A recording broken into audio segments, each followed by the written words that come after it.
শেখ, একটু মূল টপিকে বলবেন। সোশ্যাল মিডিয়াগুলো আমরা তো ব্যবহার করছি, হাতে হাতে ফেসবুক, ইউটিউব বা বিভিন্ন কিছু ইমেল ইত্যাদি ব্যবহার করছি, হোয়াটসঅ্যাপ।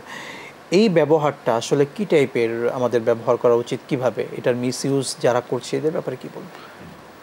একটা ছুরি বলেন, একটা চাকু বলেন, আর্মস বলেন, যা বলেন, আপনি যে কাজে সেই আর্মস, ছুরি বা সেই জিনিসের কোনো মানে তার কোনো দোষ না। অপরাধ হচ্ছে যিনি ব্যবহার উনি কীভাবে করলেন, বৈধভাবে করলেন না অবৈধভাবে করলেন।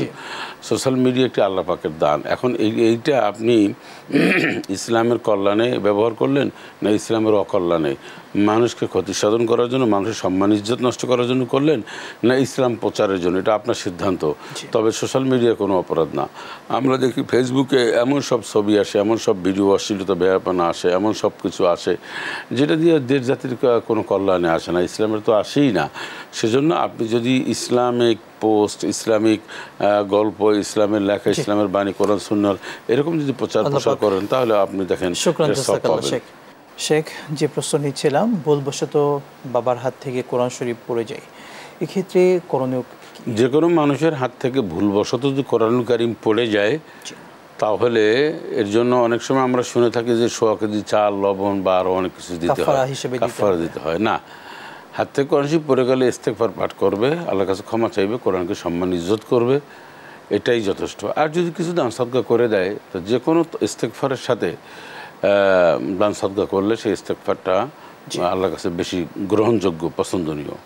তো সেজন্য এটাই করতে হবে, কিন্তু আলাদা কোনো কাফারা দিতে হবে না।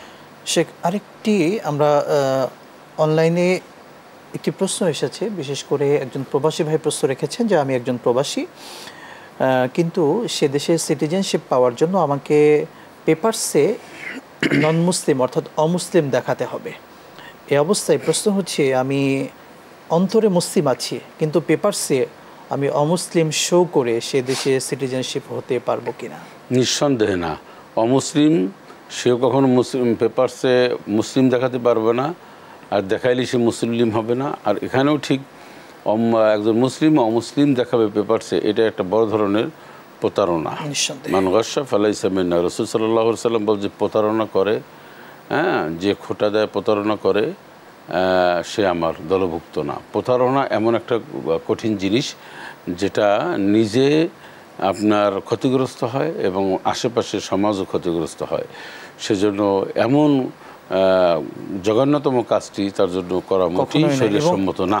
যেটি একেবারে ইসলাম নিয়ে, ধর্ম নিয়ে এই ব্যাপারটি কোনোভাবেই সমীচীন নয়। আমরা অনেকে আছি বিদেশে গিয়ে, অর্থাৎ প্রবাসী জীবনে আমরা এভাবে একটু সিটিজেনশিপ বা ভালো কিছু আসার জন্য সে দেশে বিয়ে করছি, কিংবা ইসলামকে বিকৃত করে, পরিবর্তন করে, গোপন রেখে, হাইড করে এগুলো করছি। আল্লাহ পাক আমাদেরকে সঠিক বুঝদান করুন, আমিন।